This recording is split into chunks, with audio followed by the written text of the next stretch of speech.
Hey guys, my name is Rob, and today we're unboxing and testing the Nacon Revolution X Unlimited. This is a wireless controller that's officially licensed for Xbox and is also compatible with PC and mobile. This is the newest Nacon controller, which just came out, I believe on April 23rd, and it appears to have a number of significant changes and improvements over their last Xbox licensed controller, so let's open it up and check it out. Up front, I'm just going to say that I've never been that impressed by a Nacon gamepad before, so I was a little hesitant to pick this thing up for 200 bucks. But I was intrigued by the features advertised, so decided to give it a shot.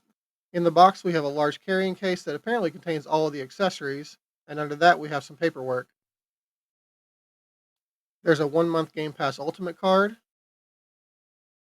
a sheet with a QR code that will take you to the app download page, another QR code to access product support and tutorial videos, which has customer support contact info on the back. Then we've got three small booklets, one for product safety, one for product compliance, and one for product warranty. And then finally, we have the manual, which is actually decent sized and in color, so not bad at all. Then we have the carrying case, which is really sturdy, but again, just kind of massive. Not the most portable option for sure.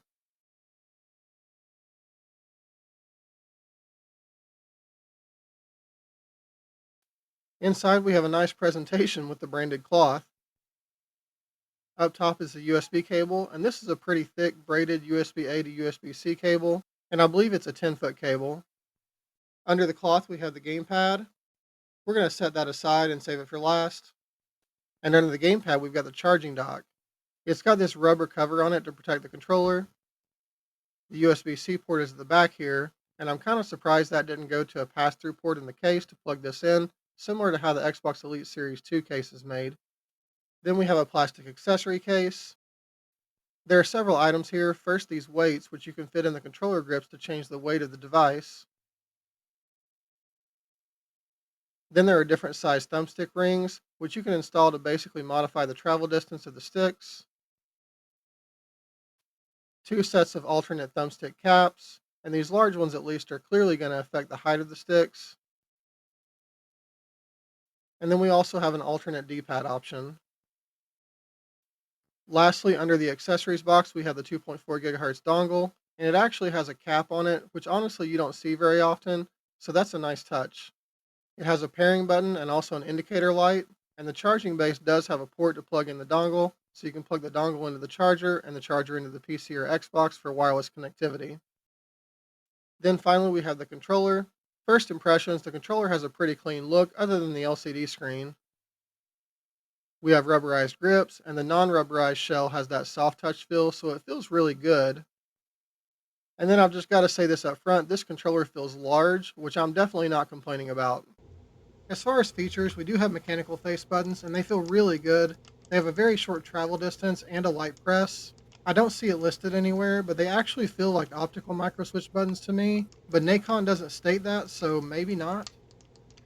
They're also noticeably larger than on other controllers, and they're flatter, so like less concave shaped. So maybe that's just throwing me off on the travel distance.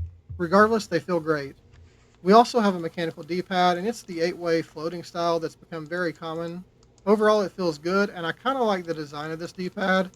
It's a bit different with a raised up, down, left, right directions, and then notches in each of the diagonals. Other front inputs include the menu and view buttons, the share button, and the home button. Then, of course, we also have the LCD screen, and we'll go over the use of that in a bit. The sticks are Hall effect, and I don't know what modules they're using here, but the tension is just okay. It's not the loosest I've tried, but I do wish they had a little bit more. It does have anti-friction rings, and they glide really smoothly, so no issues there. On the bottom of the controller, we have a 3.5mm audio jack and a mute button, which is always a nice bonus. On top, we have the shoulder buttons, and they feel good. Unless I'm mistaken, they're not actually hinged, which is sort of uncommon for shoulder buttons, but they're easy to actuate, so no complaints. We also have the multifunction button, which we'll go over in a moment, a recessed USB-C port, and the lock button, which is kind of weird. All it does is lock the menu and view buttons, so you can't accidentally press them while gaming. Then we have S1 and S2, the first of 6 programmable buttons. I love to see these here. I've become a huge fan of the extra shoulder buttons. Then we have analog triggers, and these are cushioned, so they feel and sound good. But on the back, we do have trigger locks, And when enabled, these are instant micro switch triggers, so that's great to see. I also really like the shape of the triggers. I'm not a fan of the typical Xbox style triggers that are kind of narrow. I prefer wider triggers, so these are great. Also on the back, we have the profile button, which is just what it sounds like, but we'll talk about that a little bit more later. Then we have the mode switch, which we can use to change between wired, Bluetooth, and dongle modes. Not to be confused with this other mode switch, which switches between classic and advanced modes. More on that later too. Finally, we've got the rear buttons. There are four, and this design is actually pretty unique. We've got the two on top here, and then two bottom buttons that are pretty much flush with the shell, and I'm very intrigued by this design. I typically prefer a four rear button layout where I can reach all of them using just my middle fingers, and clearly that's not going to work with this controller, but I think the way these bottom buttons are placed and designed, it might actually be okay. We'll see. While we're back here, the lower portion of the rear grip shell is actually removable, and this is where you can install the included weights. We have three different sets of 10, 14, and 16 grams.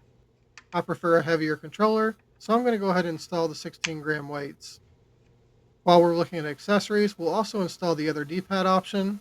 The D-pad is just held on by friction, so it pulls off easily, and the four-way D-pad will just pop into place. So super easy to change, but I'm going to swap it back for my playtesting because I actually really like the pre-installed one.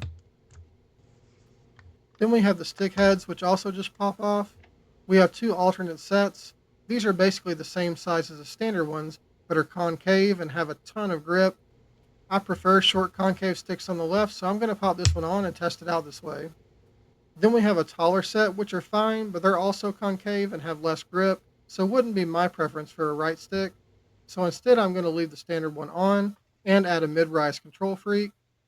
This is the Galaxy Black, which is one of my favorites, and the PS version fits great on the standard stick heads. Also, with the joystick head removed, you can take off the metal ring and swap it out with a medium or thick ring, which I'm not going to do. You can specify which rings are installed in the settings so that the controller performs accordingly, but in my mind, that would just artificially limit the resolution, right? I'm sure there are some games or situations where this might be a good thing, but I'm just going to stick with the pre-installed rings, which are the thinnest ones. Now we're going to get into the LCD screen, and I hope this isn't too distracting, but I'm going to use our Revolution cloth to cover up the RGB areas just for the sake of visibility. The top of the screen provides a bunch of info, including if you're using Xbox or PC mode, advanced or classic mode, and what profile you're on. Then on the right, it shows the connection mode, so we're in wireless, the mic status, which is unmuted here, and the battery level. For the mic, clicking the mute button will change the status between muted and unmuted, even if you don't have a headset plugged in. To get to the menu, we'll press the multifunction button on the top left, and we have three categories here in advanced mode. This is a little deceiving because you have less options in advanced mode than classic mode, and this is because advanced mode uses profiles customized in the app, which we'll go over. If we select audio, there are a few options here. First, volume, which we can adjust in increments of 5. Then mic gain, which again we can adjust by 5s. Then we have game chat mix, again increments of 5 here. And then this last setting currently says no Bluetooth device and shows a pic of a controller and a phone. This is actually a cool setting. If you're in 2.4 gigahertz wireless or wired mode, you can simultaneously pair with a mobile device and you'll get audio from both. So if you wanted, you could play on Xbox or PC, but join Discord from your phone connected by Bluetooth, or you could just pair your phone if you're in the habit of taking calls while you're gaming. Next, we have mapping, and from the LCD screen, the only inputs you can remap are the 6 shortcut buttons, so the 4 back and the 2 extra shoulder buttons. You can also only assign them to gamepad inputs, but you can do more in the app, which we'll look at shortly. Then we have settings, and the first thing here is Bluetooth. Again, this is for the multi-pairing feature, and you can enable or disable the Bluetooth audio.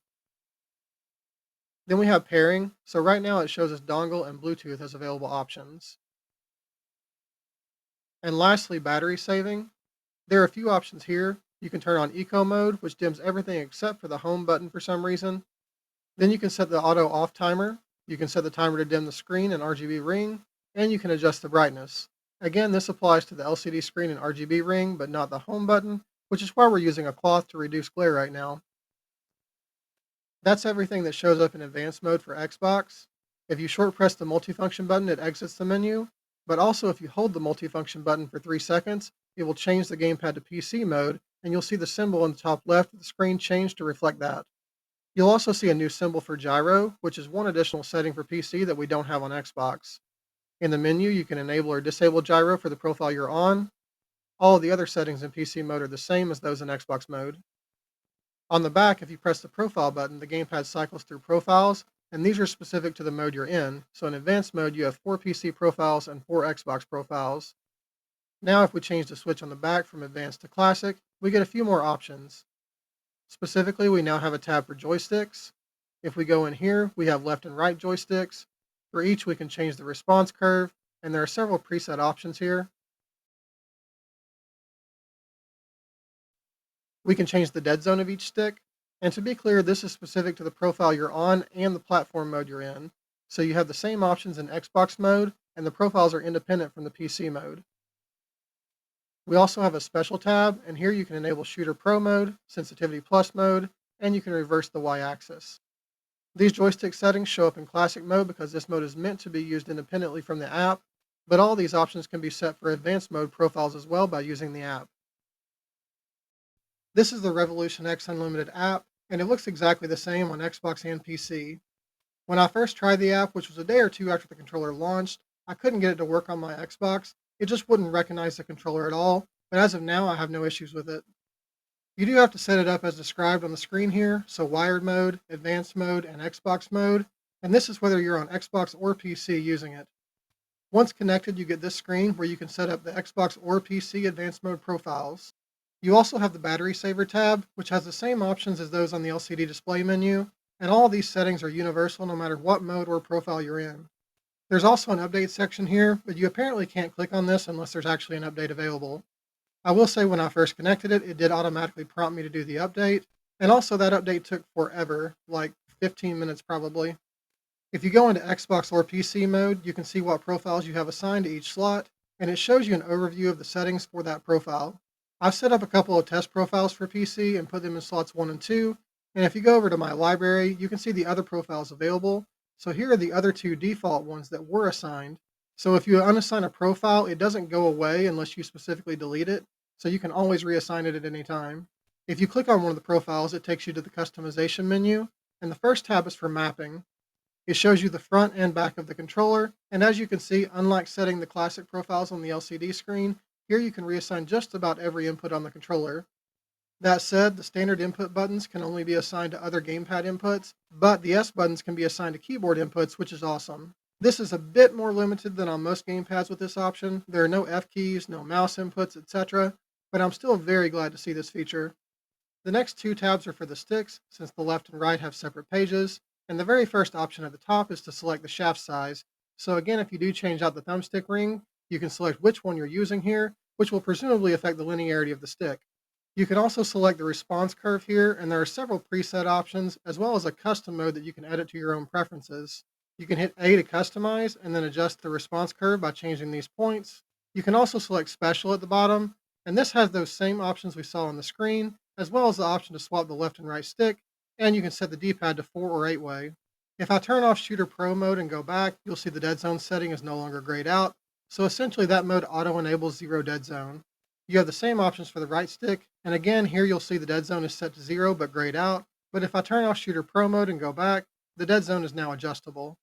The next tab is for triggers. The first option just shows you what position the trigger lock is in, and this changes in real time if you move that lock on the gamepad. You can also adjust the trigger response model, and there are some presets you can use, but you can also adjust the start and end dead zones down here. Then we've got lighting effects. You can change the LED ring mode between single, multicolor, prism mode, and action mode, which just changes the color every time you press a face button. You can adjust the brightness in each of these modes, and in the multicolor and single color modes, you can set the color. Not going to be too critical of LED settings because I don't really care, but the color options are a little bit limited. You can also change the effects in some of these modes, including just turning the LED ring off, and you can change the speed for some of the modes. Next tab is for equalizer settings, and this is not a super common feature on gamepads. Admittedly, I don't typically use equalizer customization on any of the gamepads I have that do offer it, but I'm sure this is useful for some people, and particularly on Xbox where there aren't a ton of free options for customizing equalization. There are several presets, but you can also use a custom setting and tune it to your liking. Then there's a vibration tab where you can set rumble independently for left and right grips and triggers, and you can also just turn off all vibration. I think I forgot to mention this, but you can also adjust vibration in classic mode on the controller's LCD screen.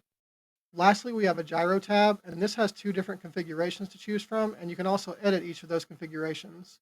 That's everything you can do in PC customization, and if we go back to the dashboard, we can look at Xbox configuration as well, and it has exactly the same tabs and options, other than there is no gyro support on Xbox, and although we can reassign the default gamepad inputs in addition to the S buttons, we can't set keyboard mapping at all on Xbox, which is sad but not surprising. That's a feature that you still can literally only get on Xbox if you're using an Elite Series 2 controller, which I wouldn't really recommend. That covers the app, so let's jump into some testing. Typically, I always start with polling rate, but this time we're looking at resolution first because I just really want to talk about it. I was busy with other reviews when this gamepad arrived, so I recorded the unboxing section and then basically played with it for a week straight before I did any other work on this review. The reason I'm telling you this is just from playing, I felt very confident this gamepad would have pretty good resolution numbers, and it does. These results are in PC mode, but I also tested separately in Xbox mode, and for whatever reason, the numbers are noticeably different. I ran each test probably a dozen times in the last week, so I'm confident this variance between PC and Xbox modes is legitimate, but this is still easily the best resolution I've seen in any licensed Xbox controller I've ever tested.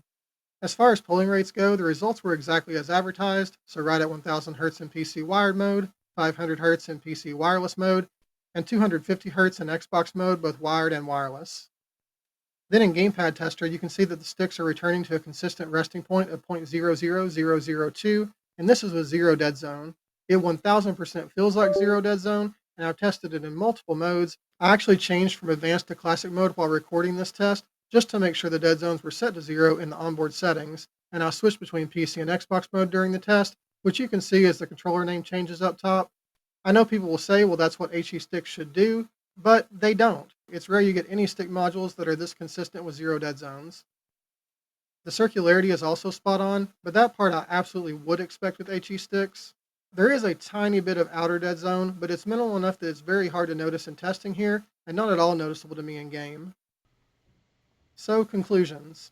I'm just going to say it like it is. The Revolution X Unlimited is awesome. I wasn't expecting to like it this much, so I'm a little shocked, but this is my favorite licensed Xbox controller right now, and honestly, it's not even close. I absolutely love the layout, including the rear buttons, which I was skeptical about, but after a couple of unintentional presses the first 2 days of using the gamepad, specifically on the left rear button, I haven't had any more issues. I also love the size and weight, but to be clear, this really is a hefty controller, so your mileage may vary on that part, but it feels amazing to me. Beyond that, it has pretty much all the features I'm looking for, including mechanical buttons, mouse click triggers, and even keyboard mapping when playing on PC. And as far as performance, it feels amazing there too. As we've talked about before, not all HE sticks are the same, even though many gamepads use the same modules from the same companies. I don't know what modules are in the Revolution X Unlimited, but I also don't care, because what I do know is they feel responsive and accurate. So what's the downside? Well, my main concern when I bought this thing was that it would just be another average yet overpriced controller, and at least part of that is still true because it is overpriced, but that's just going to be the case for any licensed wireless Xbox controller. That said, if money isn't an issue, I think this is very decidedly the best Xbox controller available right now, and honestly, it's going to be my main on PC until I have a good reason to swap to something else. I hope this video helped you out, and if so, please subscribe if you haven't already. Likes are also appreciated, and I do try to react and respond to as many comments as possible. I'll be doing more reviews regularly, so I hope to see you back here again soon. Thanks for watching.